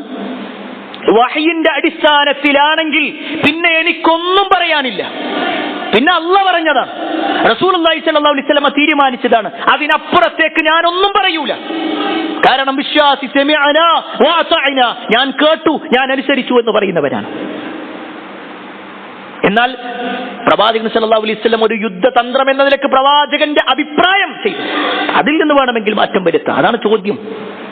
അവിടെയാണ് പ്രിയപ്പെട്ടവരെ ഖുർആനിന്റെ ആയത്ത് ഇങ്ങനെ ഉണ്ട്, ആയത്തൊക്കെ അവിടെ നിൽക്കട്ടെ. നബി സല്ലല്ലാഹു അലൈഹി വസല്ലം അങ്ങനെ ഹദീസിൽ പറഞ്ഞിട്ടുണ്ട്, ഹദീസ് അവിടെ നിൽക്കട്ടെ. ഇന്നത്തെ ഒരു സാഹചര്യത്തിൽ നമുക്ക് ഇങ്ങനെ പറ്റുള്ളൂ. എന്റെ കുടുംബത്തിന്റെ അവസ്ഥ നോക്കിക്കഴിഞ്ഞാൽ എനിക്ക് ഇങ്ങനെ പറ്റുള്ളൂ. എന്റെ കച്ചവടം നന്നാവണമെങ്കിൽ ആയത്തും ഹദീസും നോക്കിയാൽ നടക്കൂല പറയുന്നവരില്ലേ? ആയത്തും ഹദീസൊക്കെ അവിടെ നിൽക്കട്ടെ, ഇപ്പൊ പൈസ ഉണ്ടാക്കട്ടെ. സുബ്ഹാനല്ലാഹ്. ഹുബാബ് ബിൻ മുൻദിർ റളിയല്ലാഹു അൻഹു കയറിയ സ്വർഗ്ഗത്തിലേക്കാണ് അവരും പോകാനുള്ളത്. ഉണ്ടാവൂ എന്നുള്ളത് പരിശോധിച്ചോളി. അല്ലാഹു റസൂൽ ഒരു കാര്യം പറഞ്ഞാൽ വഹയിന്റെ അടിസ്ഥാനമാണത്, അള്ളാഹുവിന്റെ ദിവ്യബോധനമാണത്. ഖുർആനിലെ ആയത്തെന്ന് പറഞ്ഞാൽ അത് ഏതെങ്കിലും ഒരു പുസ്തകത്താളുകളിൽ നിന്നും വരുന്ന കേവലം ചില വാക്കുകളല്ല, അത് അള്ളാഹിന്റെ കലാമാണ്. റസൂലുള്ളാഹി സ്വല്ലല്ലാഹു അലൈഹി വസല്ലമയുടെ വാക്കുകൾ എന്ന് പറഞ്ഞാൽ അതിന് അത്രയും ഗൗരവമുണ്ട്. അതും നിസ്സാരമായ വിഷയമല്ല. അതുകൊണ്ടാണ് സ്വഹാബിമാർ ആ ഒരു ചോദ്യം ചോദിച്ചതും. നാലാമത്തെ വിഷയം, ബദരീങ്ങൾ വിജയിക്കാനുള്ള നാലാമത്തെ കാരണം, അവർ വിശ്വാസികൾ എന്ന നിലക്ക് വല്ലാത്ത അടുപ്പമായിരുന്നു അവർക്കിടയിൽ ഉണ്ടായിരുന്നത്, വല്ലാത്ത അടുപ്പം. ബദർ യുദ്ധത്തിന്റെ രാവിലെ നബി സല്ലല്ലാഹു അലൈഹി വസല്ലം സഹാബത്തിനെ എല്ലാവരെയും ഇങ്ങനെ തയ്യാറാക്കി നിൽക്കുമ്പോൾ റസൂലുള്ളാഹി സ്വല്ലല്ലാഹു അലൈഹി വസല്ലമയുടെ അടുക്കലേക്ക് സഅദ് ബിൻ മുആദ് റളിയല്ലാഹു അൻഹു വന്നു. എന്നിട്ട് പറഞ്ഞു, അല്ലാഹുവിന്റെ റസൂലേ, നിങ്ങൾക്ക് ഞങ്ങൾ ഒരു അരീഷ് ഉണ്ടാക്കി തരാം, ഒരു ടെന്റ് കെട്ടിത്തരാം, നിങ്ങൾ അവിടെ ഇരുന്നാൽ മതി. ഒരു ഉയർന്ന ഭാഗം കാണിച്ചിട്ട് പറഞ്ഞു, അവിടെ ഞങ്ങൾക്ക് കെട്ടിത്തരാം, നിങ്ങൾക്ക് കാവലായി ആളുകളെ നിർത്താം, നിങ്ങൾക്ക് തിരിച്ചു പോകാനുള്ള വാഹനത്തെ സജ്ജീകരിക്കാം, നിങ്ങൾ യുദ്ധം ചെയ്യണ്ട. എന്നിട്ട് സഅദ് ഇബ്നു മുആദ് റളിയല്ലാഹു അൻഹു പറയാണ്, അല്ലാഹുവിന്റെ റസൂലേ, ഞങ്ങൾ യുദ്ധം ചെയ്യുന്നത് നിങ്ങൾ കണ്ടാൽ മതി. നമ്മൾ വിജയിക്കുകയാണെങ്കിൽ നമുക്ക് ഒരുമിച്ച് മദീനത്തേക്ക് തിരിച്ചു പോകാം. എന്നാൽ ഞങ്ങളെങ്ങാനും പരാജയപ്പെട്ടാൽ, ഞങ്ങൾ കൊല ചെയ്യപ്പെടുകയാണെങ്കിൽ, പ്രവാചകരെ, നിങ്ങളുടെ കാവൽക്കാരോടൊപ്പം ഒരുക്കി വെച്ചിട്ടുള്ള വാഹനത്തിൽ നിങ്ങൾ വേഗം മദീനത്തേക്ക് പോകണം. എന്നിട്ട് സഅദ് റളിയല്ലാഹു അൻഹു പറയുന്നത് കേട്ടോ, അവിടെ ഞങ്ങളെക്കാൾ കൂടുതൽ നിങ്ങളെ സ്നേഹിക്കുന്ന ആളുകളുണ്ട്. സുബ്ഹാനല്ലാഹ്, വാചകം നോക്ക്. ബദർ യുദ്ധത്തിൽ ഇറങ്ങിയ സഹാബത്ത് പറയാണ്, പ്രവാചകരെ, ഞങ്ങൾ മാത്രമേ നിങ്ങൾക്കുള്ളൂ, ആ മദീനയിൽ കുറെ ആളുകളുണ്ട്, അവരൊന്നും വന്നിട്ടില്ലല്ലോ. ഒന്നും പറഞ്ഞില്ല. അവരാക്ഷേപിച്ചുകൊണ്ടല്ല പറഞ്ഞത്, അവരും നിങ്ങൾ അതിയായി സ്നേഹിക്കുന്നവരാണ്, അവർ നിങ്ങളെ സംരക്ഷിച്ചു കൊള്ളും. വിശ്വാസികൾ എപ്പോഴും തന്റെ സഹോദരനെ കുറിച്ച് നല്ലത് ചിന്തിക്കുന്നവനായിരിക്കും. എന്തെങ്കിലും ഒരു ചെറിയ പോരായ്മകൾ വരുമ്പോഴേക്ക് അവന്റെ കുറ്റങ്ങളും കുറവുകളും പറഞ്ഞു പരത്തി അവരെ ആളുകൾക്കിടയിൽ ഒന്നുമല്ലാതാക്കുന്ന ഒരവസ്ഥ, അത് വിശ്വാസിന്റെ നാവിലുണ്ടാവില്ല. കാരണം നല്ല ഒരു വിശ്വാസിയെ കുറിച്ച് പറഞ്ഞെന്താ, അവന്റെ നാവിൽ നിന്നും അവന്റെ കയ്യിൽ നിന്നും മറ്റുള്ളവരെ രക്ഷപ്പെടുക എന്നുള്ളതാ. അഭിമാനം സംരക്ഷിക്കുന്നവരായിരിക്കും വിശ്വാസി. അവിടെയാണ് സഅദ് ഇബ്നു മുആദ് റളിയല്ലാഹു അൻഹു വലിയൊരു ബോധ്യപ്പെടുത്തൽ നമുക്ക് നൽകുന്നത്, ഒരു വിശ്വാസി എങ്ങനെയായിരിക്കണം എന്നുള്ളത്. അതും പ്രിയപ്പെട്ടവരെ ബദരീങ്ങളുടെ വിജയത്തിന്റെ ലക്ഷണമാണ്. അതുപോലെ തന്നെ അഞ്ചാമത്തെ വിഷയം, ബദരീങ്ങൾ വിജയിക്കാനുള്ള അഞ്ചാമത്തെ കാരണം, അള്ളാഹുവിനോടും റസൂലിനോടുമുള്ള അതിയായ സ്നേഹം അവർക്കുണ്ടായിരുന്നു. അതിയായ സ്നേഹം, അത് കേവലം ഒരു വാക്കിൽ അവസാനിപ്പിക്കേണ്ടതല്ല. ഈ വാക്ക് പറയുന്നത് ആരാണെന്നറിയോ? ശത്രുക്കളുടെ കൂട്ടത്തിൽപ്പെട്ട ഉമൈർ ഇബ്നു വഹബ്. ബദറിന്റെ തലേ ദിവസം രാത്രി 2 സൈന്യങ്ങളും ചാരന്മാരെ നിയോഗിക്കുകയാണ്. നബി സല്ലല്ലാഹു അലൈഹി വസല്ലം ഒരാളെ ശത്രുക്കളുടെ ഭാഗത്തേക്ക് പറഞ്ഞയച്ചു. തിരിച്ചു വന്ന സ്വഹാബി വന്നിട്ട് പറഞ്ഞു, അല്ലാഹുവിന്റെ റസൂലേ, ഏകദേശം 9-10 ഒട്ടകങ്ങളെയാണ് അവർ ദിവസേന അറുക്കുന്നത്. അറബികളെ സംബന്ധിച്ചിടത്തോളം 9 ഒട്ടകങ്ങൾ എന്ന് പറഞ്ഞാൽ ഒരു 900 ആളുകൾ അവിടെ ഉണ്ടാകും. നബി സല്ലല്ലാഹു അലൈഹി വസല്ലം അങ്ങനെ കണക്ക് കൂട്ടി ഏകദേശം 1000-ഓളം വരുന്ന ആളുകൾ അവിടെ ഉണ്ട്. ഇതേ സമയത്ത് മുസ്ലിങ്ങളുടെ ഭാഗത്തേക്ക് വരികയാണ് ഉമൈർ ഇബ്നു വഹബ് എന്ന് പറയുന്ന ശത്രു. ഉമൈർ വന്നിട്ട് മുസ്ലിങ്ങളുടെ ഭാഗത്ത് ഒക്കെ നോക്കി തിരിച്ച് ശത്രുക്കളുടെ ഭാഗത്തേക്ക് ചെന്നു. ശത്രുക്കൾ ഇങ്ങനെ കാത്തു നിൽക്കാണ് ഉമൈർ വരുന്നത്. ഉമൈർ അവിടെ എത്തിയതും അവരെല്ലാം വലയം ചെയ്തു. അവർ ചോദിക്കുകയാണ്, മുസ്ലിമീങ്ങൾ എത്ര ആളുകളുണ്ട്, ആരൊക്കെയാണ് അവരുടെ കൂട്ടത്തിലുള്ളത്, എന്താണ് അവരുടെ കൈകളിലുള്ളത്, അവരുടെ ആയുധങ്ങളെ കുറിച്ചൊക്കെ ചോദിക്കണം. ആ സമയത്ത് ഉമൈർ ഇബ്നു വഹബ് പറയുന്ന ഒരു വാചകമുണ്ട്, നിങ്ങൾ ബേജാറാവാനൊന്നുമില്ല, മുസ്ലിമീങ്ങൾ നമ്മുടെ 1/3 ഉള്ളൂ, കേവലം 300 ചില്ലാനം വരുന്ന ആളുകളെ മുസ്ലിമീങ്ങളുള്ളൂ. അവരുടെ കയ്യിലാവട്ടെ മൂർച്ചയില്ലാത്ത ആയുധങ്ങളാണ്, മുനയൊടിഞ്ഞ കുന്തങ്ങളാണുള്ളത്, സൗകര്യങ്ങൾ വളരെ കുറവാണ്. ഇതൊക്കെ ഇങ്ങനെ ഉമൈർ പറയുമ്പോ ശത്രുക്കൾ ഇങ്ങനെ സന്തോഷിച്ചു. അതിനുശേഷം ഉമൈർ പറഞ്ഞൊരു വാചകമുണ്ട്, എന്നാൽ ഖുറൈശികളെ ഞാൻ നിങ്ങളോടൊരു കാര്യം പറയാം. ഉമൈർ പറയാണ്, ഞാൻ നിങ്ങളോട് ഒരു കാര്യം പറയാം, ഞാൻ അവിടെ ചെന്നപ്പോൾ കണ്ട കാഴ്ച ലോകത്ത് ഒരു മനുഷ്യനെയും ആ മനുഷ്യന്റെ അനുയായികൾ ഇത്രത്തോളം സ്നേഹിക്കുന്നത് കണ്ടിട്ടില്ല. മുഹമ്മദിനെ മുഹമ്മദിന്റെ ആളുകൾ സ്നേഹിക്കുന്നത് പോലെ. അവരുടെ കൂട്ടത്തിൽ ഒരാൾ മരിക്കണമെങ്കിൽ നിങ്ങളുടെ കൂട്ടത്തിലെ ഒരാളെ കൊന്നിട്ടല്ലാതെ അവരുടെ കൂട്ടത്തിൽ ഒരാൾ മരിക്കൂല. ഈ വാചകം പറഞ്ഞതും ശത്രുക്കൾക്ക് വല്ലാത്ത ബേജാറുണ്ടായി. കാരണം മുസ്ലിമീങ്ങൾ 300 ആളുകളുണ്ടെങ്കിൽ ആ 300 ആളുകളെ കൊല്ലണമെങ്കിൽ തങ്ങളുടെ കൂട്ടത്തിൽ 300 ആളുകൾ മരിക്കുമെന്നുള്ളത് ഉറപ്പായി. ഇത് ഇസ്ലാമിന്റെ ശത്രുവിന്റെ വാക്കാണെങ്കിൽ റസൂലുള്ളാഹി സ്വല്ലല്ലാഹു അലൈഹി വസല്ലമയെ അവർ സ്നേഹിച്ചതും പ്രവാചകനെ ചേർത്ത് നിർത്തിയതുമായ ഒട്ടേറെ സംഭവങ്ങളുണ്ട്. ഇതേ യുദ്ധത്തിൽ ബദർ യുദ്ധം തുടക്കുന്നതിന്റെ തൊട്ടു മുമ്പ് നബി സല്ലല്ലാഹു അലൈഹി വസല്ലം സഹാബത്തിനോട് പറഞ്ഞു, ഇതാ മലക്കുകളെല്ലാം റെഡിയായിട്ടുണ്ട്, അവര് റെഡിയായിട്ടുണ്ട്, നിങ്ങളും അണിയണിയായി നിൽക്കണം. അങ്ങനെ സ്വഹാബത്തിനെങ്ങനെ അണിയണിയായി നബി സല്ലല്ലാഹു അലൈഹി വസല്ലം നിർത്തുമ്പോ സവാദ് റളിയല്ലാഹു അൻഹു കുറച്ച് മുന്നിലേക്ക് ഇങ്ങനെ കയറി നിന്നിട്ടുണ്ടായിരുന്നു. നബി സല്ലല്ലാഹു അലൈഹി വസല്ലമയുടെ കയ്യിൽ ഒരു വടി ഉണ്ടായിരുന്നു, ഒരു ചെറിയ വടി. നബി സല്ലല്ലാഹു അലൈഹി വസല്ലം ആ വടി കൊണ്ട് ഇങ്ങനെ അദ്ദേഹത്തിന്റെ വയറിൽ ഇങ്ങനെ തട്ടിയിട്ട് പറഞ്ഞു, കുറച്ച് പിന്നിലേക്ക് നിൽക്ക്. പ്രവാചകൻ അത് പറഞ്ഞിങ്ങനെ മാറി നിൽക്കുമ്പോ ഉടനെ സവാദ് റളിയല്ലാഹു അൻഹു പറഞ്ഞു, അല്ലാഹുവിന്റെ റസൂലേ, നീതിയുടെ പ്രവാചകനാണ് നിങ്ങൾ ഇങ്ങനെ കുത്തിയപ്പോ എനിക്ക് വേദനിച്ചിട്ടുണ്ട്, ഇതിനെനിക്ക് പ്രതിക്രിയ ചെയ്യണം. ശത്രുക്കൾ അപ്പുറത്തുണ്ട്. ആ സമയത്താണ് സവാദ് റളിയല്ലാഹു അൻഹു പറയുന്നത്. നബി സല്ലല്ലാഹു അലൈഹി വസല്ലം ചോദിച്ചു, എന്ത് വേണം? അദ്ദേഹം പറഞ്ഞു, നിങ്ങൾ എന്നെ കുത്തിയപ്പോൾ എനിക്ക് വേദനിച്ചിട്ടുണ്ട്, അതുകൊണ്ട് നിങ്ങളുടെ ആ വടി എനിക്ക് നൽകണം, എനിക്ക് തിരിച്ചു കുത്തണം. നബി സല്ലല്ലാഹു അലൈഹി വസല്ലം ആ വടി കൊടുത്തു. സവാദ് റളിയല്ലാഹു അൻഹു പറഞ്ഞു, പോരാ പ്രവാചകരെ, നിങ്ങൾ നിങ്ങളുടെ മേൽവസ്ത്രം അടിക്കണം. പ്രവാചകൻ സല്ലല്ലാഹു അലൈഹി വസല്ലം അനുസരണയുള്ള ഒരു കുഞ്ഞിനെ പോലെ പ്രവാചകന്റെ മേൽവസ്ത്രം അടിച്ചു. സഹാബിമാരിങ്ങനെ നോക്കി നിൽക്കാണ്. സവാദ് റളിയല്ലാഹു അൻഹു പ്രവാചകന്റെ അടുത്തേക്ക് നീങ്ങിയതും സഹാബിമാർ അവരുടെ കണ്ണുകൾ താഴ്ത്തി. കാരണം അവരുടെ മുന്നിൽ വെച്ചുകൊണ്ട് പ്രവാചകൻ മർദ്ദിക്കപ്പെടുക എന്നുള്ളത് അവർക്കൊരിക്കലും സങ്കല്പിക്കാൻ കഴിയാത്ത കാര്യമാണ്. ആ സമയത്താണ് സവാദ് റളിയല്ലാഹു അൻഹു മുന്നിലേക്ക് ഇറങ്ങി റസൂലുള്ളാഹി സ്വല്ലല്ലാഹു അലൈഹി വസല്ലമയുടെ നഗ്നമായ ആ ശരീരത്തിൽ പ്രവാചകന്റെ നെഞ്ചിലായിക്കൊണ്ട് ഒരുപാട് മുത്തം കൊടുത്തു. എന്നിട്ട് പ്രവാചകനെ കെട്ടിപ്പിടിച്ചിട്ട് പറഞ്ഞു, അല്ലാഹുവിന്റെ റസൂലേ, നിങ്ങളെ ഞാൻ ഉപദ്രവിക്കുമോ? ഞാൻ നിങ്ങളെ മർദ്ദിക്കുമോ? ആ സമയത്ത് പ്രവാചകൻ സല്ലല്ലാഹു അലൈഹി വസല്ലം ചോദിച്ചു, എന്താണ് പിന്നെ സവാദ് നിങ്ങളിപ്പോ പറഞ്ഞത്? എന്തിനാണ് പിന്നെ നിങ്ങൾ പറഞ്ഞത്? ആ സമയത്ത് അദ്ദേഹം പറയാണ്, പ്രവാചകരെ അങ്ങോട്ട് നോക്കൂ, വലിയ ഉന്നതമായ ഒരു സൈന്യമാണ് അവിടെയുള്ളത്, വലിയ ഒരു യുദ്ധമാണിത് നടക്കുന്നത് എന്ന് എനിക്കറിയാം. ഈ യുദ്ധത്തിൽ സവാദെങ്ങാനും മരണപ്പെടുകയാണെങ്കിൽ നാളെ അള്ളാന്റെ മുന്നിലെത്തുമ്പോൾ എനിക്ക് പറയണം, എന്റെ ശരീരം അവസാനമായി ചേർത്ത് വെച്ചത് അള്ളാഹുവേ നിന്റെ പ്രവാചകന്റെ ശരീരത്തിലേക്കാണ്, ഞാൻ അവസാനമായി മുത്തം കൊടുത്തത് നിന്റെ പ്രവാചകന്റെ ശരീരത്തിലാണ്, എനിക്ക് പറയണം, അതിനു വേണ്ടിയാണ്. ഒന്നാലോചിച്ച് നോക്കി, റസൂലുള്ളാഹി സ്വല്ലല്ലാഹു അലൈഹി വസല്ലം എത്രത്തോളം അവർ സ്നേഹിച്ചു എന്നതിന്റെ അടയാളങ്ങളാണ്.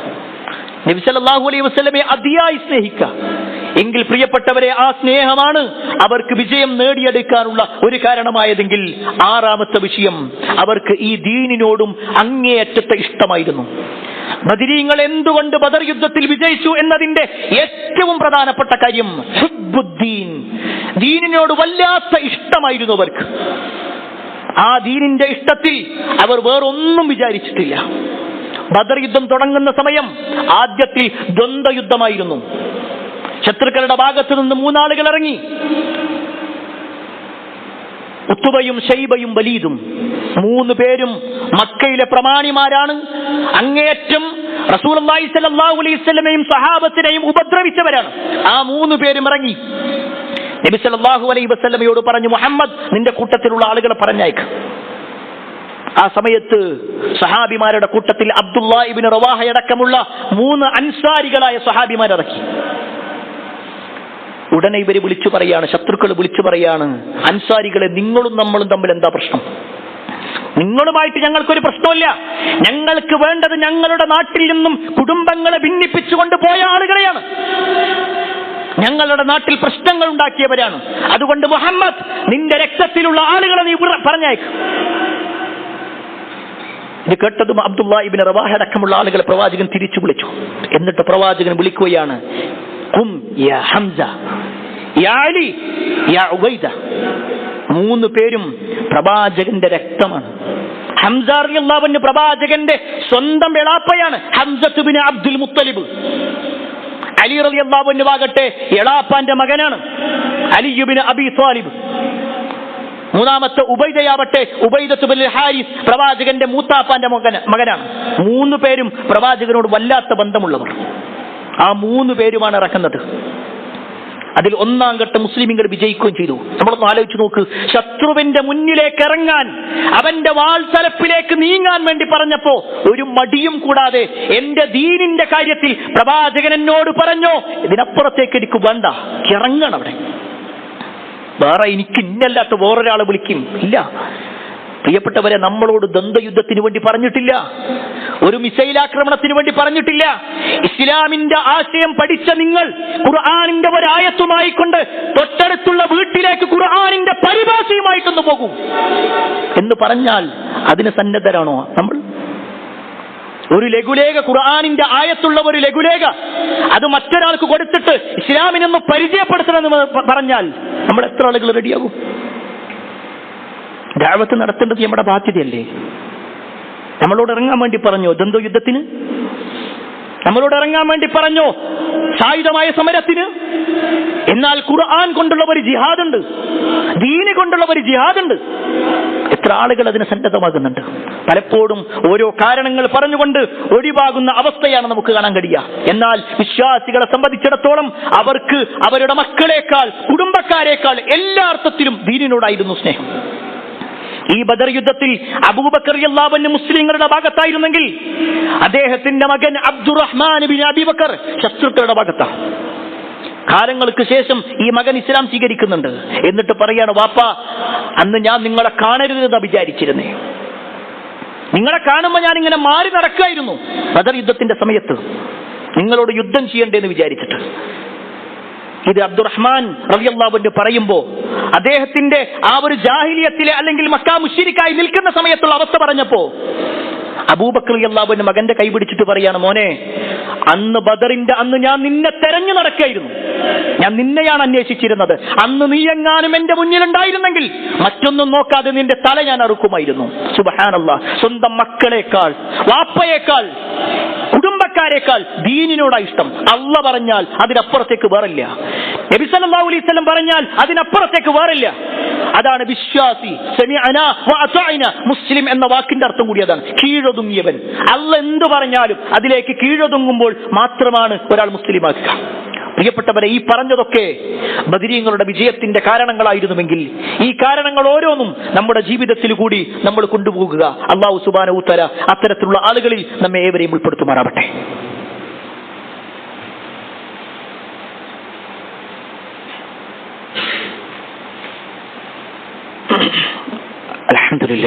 അൽഹംദുലില്ലാഹി റബ്ബിൽ ആലമീൻ വസ്സലാത്തു വസ്സലാമു അലാ റസൂലില്ലാഹ് വഅലാ ആലിഹി വഅസ്ഹാബിഹി അജ്മഈൻ. അമ്മാ ബഅദ്. പ്രിയപ്പെട്ട സഹോദരങ്ങളെ, സത്യവിശ്വാസികളെ, അല്ലാഹുവിന്റെ വിധിവിലക്കുകൾ അനുസരിച്ചുകൊണ്ടും പ്രവാചകൻ സല്ലല്ലാഹു അലൈഹി വസല്ലമയുടെ ജീവിതചര്യ പിൻപറ്റിക്കൊണ്ടും ജീവിക്കണമേ എന്ന് ആദ്യമായി എന്നോടും തുടർന്ന് നിങ്ങൾ ഓരോരുത്തരോടും ഉണർത്തുകയാണ്, വസിയത്ത് ചെയ്യുകയാണ്. ബദർ യുദ്ധത്തിൽ ബദരീങ്ങൾ വിജയിക്കാനുള്ള കാരണങ്ങളെ കുറിച്ചാണ് നമ്മൾ സൂചിപ്പിച്ചു വന്നത്. അതിൽ 7ാമത്തെ കാരണം പ്രാർത്ഥനയുടെ ശക്തിയായിരുന്നു. ബദറിന്റെ തലേ ദിവസം പ്രവാചകൻ സല്ലല്ലാഹു അലൈഹി വസല്ലം സഹാബത്തിനോടെല്ലാം ഒന്ന് വിശ്രമിക്കാനായി കൽപ്പിക്കുകയും എന്നിട്ട് പ്രവാചകൻ സല്ലല്ലാഹു അലൈഹി വസല്ലം എഴുന്നേറ്റ് നിൽക്കുകയും ചെയ്യുന്ന ഒരു രംഗമുണ്ട്. അബൂബക്കർ സിദ്ദീഖ് റളിയല്ലാഹു അൻഹു പറയാണ്, അല്ലാഹുവിന്റെ റസൂൽ തന്റെ 2 കൈകളും ആകാശത്തേക്ക് ഉയർത്തി പ്രാർത്ഥിച്ചുകൊണ്ടേയിരുന്നു. പ്രവാചകന്റെ കൈകൾ വിറക്കുന്നുണ്ടായിരുന്നു. പ്രവാചകന്റെ തോളിലിട്ടിട്ടുള്ള ഒരു ഷോൾ അതിങ്ങനെ താഴേക്ക് വീണുകൊണ്ടിരുന്നു. ഞാനത് പല തവണ പ്രവാചകന്റെ തോളിലേക്ക് വെച്ചു കൊടുത്തു. നബി സല്ലല്ലാഹു അലൈഹി വസല്ലം കരഞ്ഞു കലങ്ങിയ കണ്ണുകളുമായി പ്രാർത്ഥിച്ചു, അല്ലാഹുമ്മ അൻജിസ് ലിമാ വഅതനി, അല്ലാഹുമ്മ ആതി മാ വഅതനി. അല്ലാഹുവേ, നീ ഞങ്ങളോട് വാഗ്ദാനം ചെയ്തത് എന്താണോ അത് ഞങ്ങൾക്ക് നീ നൽകണേ. അല്ലാഹുവേ, നീ എന്താണോ പറഞ്ഞിട്ടുള്ളത് അത് ഞങ്ങൾക്ക് നീ നൽകണേ. ഈ ഒരു കൊച്ചു സൈന്യത്തെ എങ്ങാനും ശത്രുക്കൾ നശിപ്പിച്ചു കഴിഞ്ഞാൽ പിന്നെ നിന്നെ ആരാധിക്കാൻ ഈ ലോകത്ത് പിന്നെ ആരും ഉണ്ടാവില്ല. നിരന്തരമായി റബ്ബി പ്രാർത്ഥിച്ചുകൊണ്ട് റസൂലുള്ളാഹി സ്വല്ലല്ലാഹു അലൈഹി വസല്ലം റബ്ബിനോട് പ്രാർത്ഥിച്ചുകൊണ്ടിരുന്നു. അവിടെയാണ് പ്രിയപ്പെട്ടവരെ അവസാനം പ്രവാചകൻ സല്ലല്ലാഹു അലൈഹി വസല്ലമയോട് അബൂബക്കർ റളിയല്ലാഹു അൻഹു പറഞ്ഞു, അല്ലാഹുവിന്റെ റസൂലെ നിർത്തി, എത്ര നേരമായി പ്രാർത്ഥിക്കാൻ തുടങ്ങിയിട്ട്. ഇതേ തലേ ദിവസം നബി സല്ലല്ലാഹു അലൈഹി വസല്ലം സ്വഹാബത്തിനോട് പറഞ്ഞിട്ടുണ്ട്, അബൂ ജഹൽ ലഅനത്തുല്ലാഹി മരിച്ചു വീഴുന്നത് അവിടെയാണ്, ഉത്ബ ഇവിടെയാണ് മരിച്ചു വീഴുക, ശൈബയുടെ ഖബർ ഇവിടെയായിരിക്കും, അല്ലെങ്കിൽ ശൈബയുടെ ശവം കിടക്കുന്നത് ഇവിടെയായിരിക്കും, ഒക്കെ പറഞ്ഞു കൊടുത്തിട്ടുണ്ട്. എന്നിട്ടും നബി സല്ലല്ലാഹു അലൈഹി വസല്ലം നിരന്തരമായി പ്രാർത്ഥിച്ചുവെങ്കിൽ പ്രിയപ്പെട്ടവരെ അവിടെയാണ് നമ്മൾ മനസ്സിലാക്കേണ്ടത്. ഒക്കെ അള്ളാഹ് സഹായിക്കുന്നു പറഞ്ഞിരിക്കല്ല, അള്ളാഹ് പറഞ്ഞിട്ടാ ഇറങ്ങണത്. അള്ളാഹുവാണ് ഈ കൽപ്പന കൊടുത്തിട്ടുള്ളത്, അള്ളാഹുവിന്റെ ദീനിന്റെ വിഷയത്തിലാണ് ഒക്കെ ശരി. പക്ഷെ എന്നാലും റബ്ബിനോട് പ്രാർത്ഥിക്കണം, നിരന്തരമായി പ്രാർത്ഥിച്ചുകൊണ്ടിരിക്കണം. അവിടെ നമ്മളിന്ന് പരിശോധിക്കും. ചില ആളുകളോടൊക്കെ പ്രാർത്ഥനന്റെ കാര്യം പറയുമ്പോ തിരിച്ച് തമാശയായി ചോദിക്കുന്ന ഒരു ചോദ്യം, ഇന്റെ പ്രശ്നമൊക്കെ പടച്ചോനക്ക് അറിയൂലേ, പിന്നെ ഇപ്പൊ ഞാനിപ്പോ എന്തിനാ പ്രാർത്ഥിക്കേണ്ട ആവശ്യം? എന്നേക്കാൾ കൂടുതൽ പടച്ചോനക്ക് അറിയൂലേ? അറിയാം, അല്ലാഹു ആലിമാണ്, അലീമാണ്, അത് സംശയമല്ല. പക്ഷേ നമ്മൾ ചോദിക്കുക എന്നുള്ളൊരു മര്യാദ ഉണ്ട്. നിരന്തരമായി ചോദിക്കുക. ചില ആൾക്കാർ പറയും, ഞാൻ 2 തവണ ചോദിച്ചു, കഴിഞ്ഞ ആഴ്ച ചോദിച്ചു, കഴിഞ്ഞ മാസം ചോദിച്ചു. പോരാ, എപ്പോഴും ചോദിച്ചുകൊണ്ടിരിക്കണം, എപ്പോഴും അള്ളാഹുവിനോട് പ്രാർത്ഥിച്ചുകൊണ്ടേയിരിക്കണം എന്നുള്ളതാണ് ഇസ്ലാം പഠിപ്പിക്കുന്നത്. അങ്ങനെ പ്രാർത്ഥിച്ചാലാണ് പ്രിയപ്പെട്ടവരെ അള്ളാഹിന്റെ സഹായം ഉണ്ടാകുക. എങ്കിൽ 8ാമത്തെ വിഷയം, ഈ പറഞ്ഞ 7 കാര്യങ്ങളുണ്ടെങ്കിൽ 8ാമത്തെ വിഷയം അള്ളാഹിന്റെ അടുക്കൽ നിന്നുണ്ടാകും. നേരത്തെ സൂചിപ്പിച്ച 7 കാര്യങ്ങൾ നമ്മുടെ ജീവിതത്തിലുണ്ടോ, 8ാമത്തെ ഒരു കാര്യം അള്ളാഹിന്റെ സഹായം എന്നുള്ളത് അതുണ്ടാകും. 8ാമത്തെ വിഷയം അള്ളാഹു സഹായിച്ചു. അല്ലാഹു പറയാണ്, വലഖദ് നസറകുമുല്ലാഹു ബിബദരിൻ വഅൻതും അദില്ല. നിങ്ങൾ ഏറ്റവും അശക്തരായിരിക്കുന്ന സമയത്ത് അല്ലാഹു നിങ്ങളെ ബദറിൽ സഹായിച്ചിട്ടുണ്ട്. അല്ലാഹ് പറയാണ്, അല്ലാഹ് നിങ്ങളെ സഹായിച്ചിട്ടുണ്ട്. എല്ലാ അർത്ഥത്തിലും കുറവായിരുന്നു മുസ്ലിമീങ്ങൾ. എണ്ണത്തിൽ കുറവായിരുന്നു, വണ്ണത്തിൽ കുറവായിരുന്നു, ആയുധങ്ങളിൽ കുറവായിരുന്നു. പക്ഷെ അല്ലാഹുവിന്റെ സഹായം ഉണ്ടായി. 1ാമത്തെ സഹായം വരുന്നത് നല്ല ശക്തമായ മഴ പെയ്തിട്ടാ. ശക്തമായൊരു മഴ പെയ്തു. മുസ്ലിമീങ്ങൾ നിൽക്കുന്ന ഭാഗത്ത് അവർക്കൊരു പ്രയാസം ഉണ്ടായില്ല. അവർക്ക് നല്ല കുളിരുള്ള ഒരു മഴ, സ്വസ്ഥമായി അവർക്ക് കിടന്നുറങ്ങാൻ പറ്റി. ഒരുപാട് വെള്ളം കിട്ടി. എന്നാൽ ശത്രുക്കളെ സംബന്ധിച്ചിടത്തോളം ആ കുതിച്ചു വന്ന മഴയും അതിന്റെ ഓവുചാലുകളുമൊക്കെ നേരെ വന്നത് അവർ കിടക്കുന്ന ഭാഗത്തേക്കാ. ശത്രുക്കളെ സംബന്ധിച്ചിടത്തോളം അവർക്ക് ഉറക്കം നഷ്ടപ്പെട്ടു പോയി. അവർ നിൽക്കുന്ന ഭാഗം ചെളിക്കുണ്ടായി മാറി. അള്ളാന്റെ ഒരു സഹായമായിരുന്നു. 2ാമത്തെ ഒരു സഹായം എന്താണെന്നറിയോ? അല്ലാഹു സുബ്ഹാനഹു വ തആല പറയുന്ന ഒരു വാചകമുണ്ട്, നാം നിങ്ങൾക്ക് സഹായം നൽകിയത് ഇത് തസ്തഗീസൂന റബ്ബക്കും ഫസ്തജാബ ലക്കും അന്നീ മുമിദ്ദുക്കും ബിഅൽഫിൻ മിനൽ മലായികതി മുർദഫീൻ. നിങ്ങൾ അല്ലാഹുവിനോട് ഇസ്തിഗാസ തേടിയപ്പോ, ആ പദങ്ങൾ ശ്രദ്ധിച്ചോ, ഇത് തസ്തഗീസൂന റബ്ബക്കും, നിങ്ങൾ നിങ്ങളുടെ റബ്ബിനോട് ഇസ്തിഗാസ തേടിയപ്പോൾ ഫസ്തജാബ ലക്കും, നിങ്ങൾക്ക് അല്ലാഹു ഉത്തരം നൽകി. എങ്ങനെ? 1000ഓളം വരുന്ന മലക്കുകളെ തുടരെയായി അല്ലാഹു പറഞ്ഞയച്ചു. നബി സല്ലല്ലാഹു അലൈഹി വസല്ലം സഹാബത്തിനോട് പറയുന്നുണ്ട്, പ്രവാചകൻ സല്ലല്ലാഹു അലൈഹി വസല്ലം സഹാബത്തിനെ ഇങ്ങനെ അണിയണിയായി നിർത്തുന്ന സമയത്ത് പറയുന്നുണ്ട്, ഹാദാ ജിബ്രീൽ ആഖിദും ബിറഅസി ഫർസിഹി. ഇതാ ജിബ്രീൽ ഇവിടെ എത്തിയിട്ടുണ്ട്. ജിബ്രീൽ അലൈഹിസ്സലാം തന്റെ ആയുധങ്ങൾ ധരിച്ചുകൊണ്ട് തന്റെ കുതിരപ്പുറത്ത് കടിഞ്ഞാണ് പിടിച്ചു നിൽക്കുന്നുണ്ട്. നിങ്ങൾ തയ്യാറായിക്കോ സഹാബത്തെ. അള്ളാഹുവിന്റെ സഹായമായിരുന്നു. പ്രിയപ്പെട്ടവരെ, ഈ സഹായം മുസ്ലിമീങ്ങൾക്ക് ലഭിക്കണമെങ്കിൽ എങ്ങനെ ലഭിക്കും? ഈ പറഞ്ഞ 8 കാരണത്തിൽ ഏതെങ്കിലും ഒരു കാരണം നമ്മുടെ ജീവിതത്തിലേക്കുണ്ടോ? നമ്മൾ സ്വയം പരിശോധിക്കാം. നമുക്ക് വിജയം വേണ്ടേ? പാരിത്രികമായ വിജയം വേണ്ടേ? ഭൗതികമായ വിജയം വേണ്ടേ? എങ്കിൽ അതിനനുസരിച്ച് കൊണ്ടുള്ള ജീവിതം നമുക്കുണ്ടാവണം. ഖേദകരമെന്ന് പറയട്ടെ, എന്തിനായിരുന്നോ ബദരീങ്ങൾ യുദ്ധം ചെയ്തത്? ഏതൊരു വിഭാഗത്തോടാണോ ബദരീങ്ങൾ യുദ്ധം ചെയ്തത്, ആ വിഭാഗത്തിന്റെ അതേ ആശയവുമായി ഇന്നും മുസ്ലിമീങ്ങൾ നടന്നുകൊണ്ടിരിക്കണം. ഞാൻ ആരെയും കുറ്റപ്പെടുത്താൻ വേണ്ടി പറയല്ല. ശരിക്ക് ബദർ യുദ്ധത്തിന്റെ സമയത്ത് നബി സല്ലല്ലാഹു അലൈഹി വസല്ലം പ്രാർത്ഥിച്ചത് ആരോടാ? അല്ലാഹുവിനോട്. എന്നാൽ ബദറിലേക്ക് വരുന്ന സമയത്ത് മുശ്രിക്കുകളുടെ നേതാവായിരുന്ന അബൂജഹൽ ലഅനത്തുല്ലാഹി കഅബയുടെ കില്ല പിടിച്ചുകൊണ്ട് പ്രാർത്ഥിച്ചതിനെ കുറിച്ച് കിതാബുകളിൽ കാണാൻ കഴിയും. ആരോടാ പ്രാർത്ഥിക്കുന്നത്?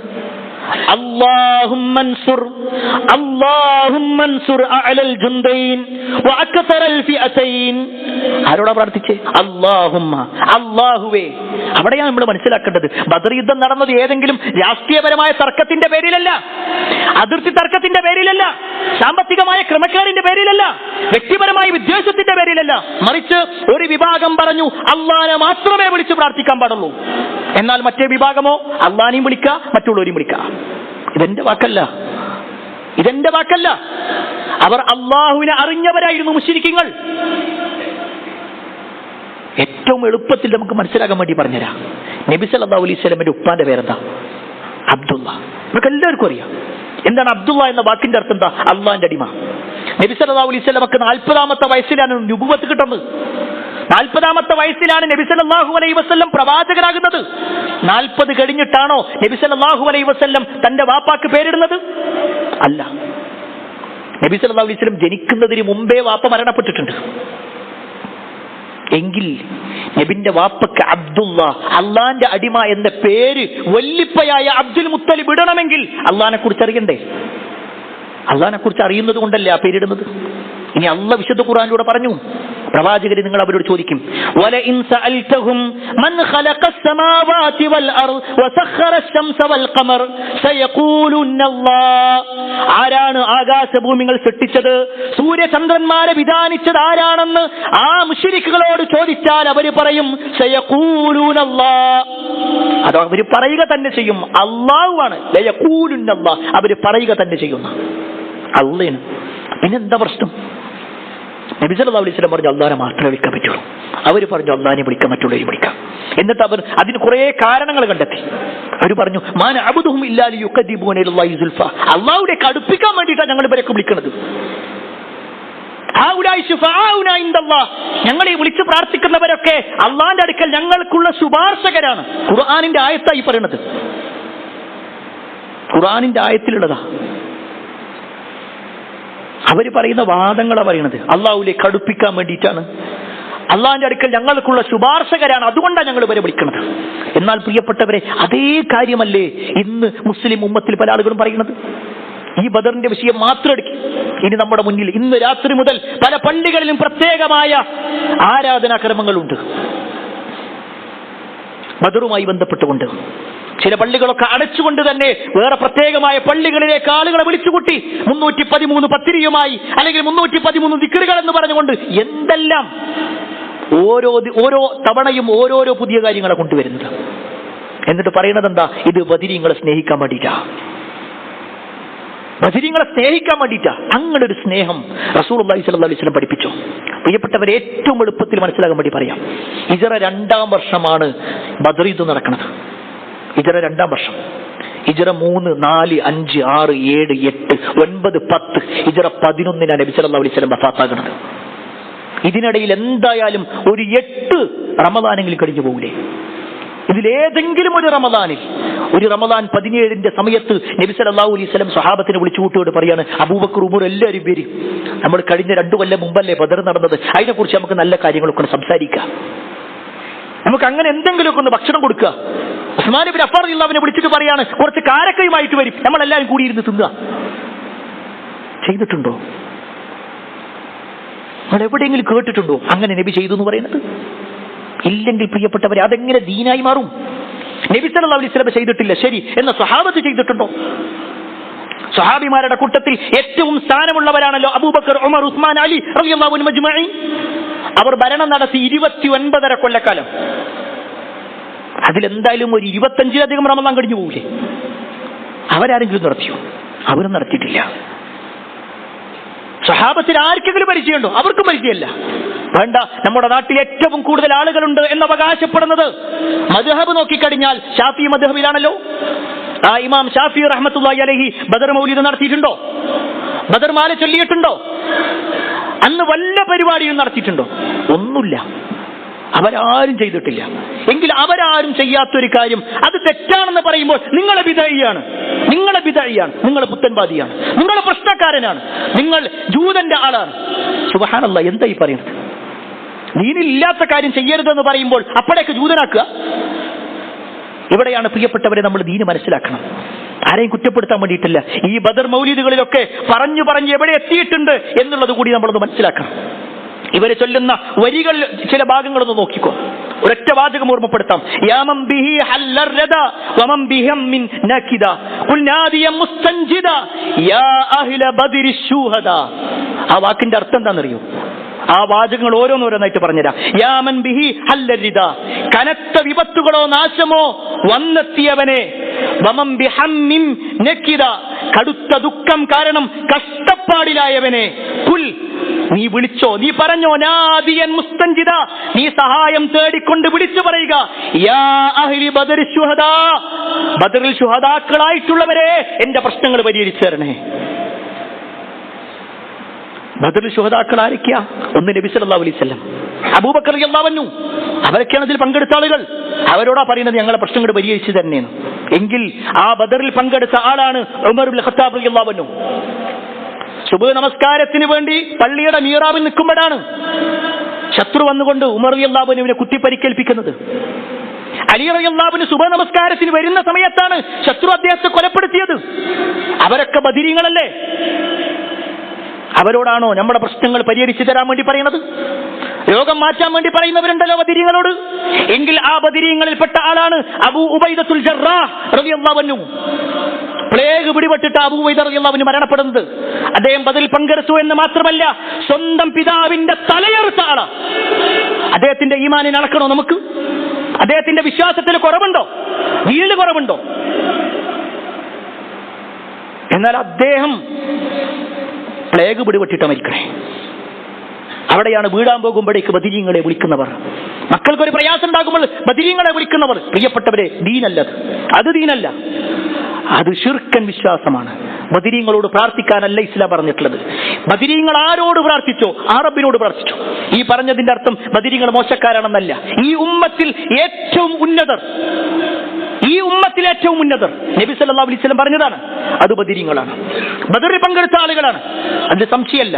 പക്ഷേ അതിനർത്ഥം അവരെ ആരാധിക്കാനോ അവരെ വിളിച്ച് പ്രാർത്ഥിക്കാനോ അവരോട് സഹായം തേടാനോ പാടില്ല. മറിച്ച് അവരേത് ദീന് പഠിപ്പിച്ചോ ആ ദീനനുസരിച്ചുകൊണ്ട് ജീവിക്കുക.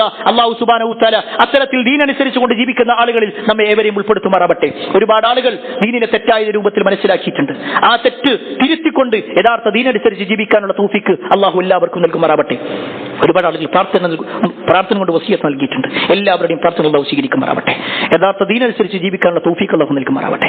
മരിക്കുന്ന സമയത്ത് ഈമാനോടുകൂടി മരിക്കുന്ന ആളുകളിൽ അല്ലാഹു നമ്മെ ഏവരെയും ഉൾപ്പെടുത്തുമാറാവട്ടെ. നമ്മുടെ മാതാപിതാക്കൾക്ക് അല്ലാഹു സ്വർഗ്ഗം നൽകുമാറാവട്ടെ. അല്ലാഹുമ്മ ഗഫിർ മുഅ്മിനീന വൽ മുഅ്മിനാത്ത് വൽ മുസ്ലിമീന വൽ മുസ്ലിമാത്ത് അൽ അഹ്യാഇ മിൻഹും വൽ അംവാത് ഇന്നക മുജീബു ദഅവാത് യാ ഖാദിൽ ഹജാത്. اللهم اجرنا من النار، اللهم اجرنا من النار، اللهم اجرنا من النار. ربنا آتنا في الدنيا حسنة وفي الآخرة حسنة وقنا عذاب النار.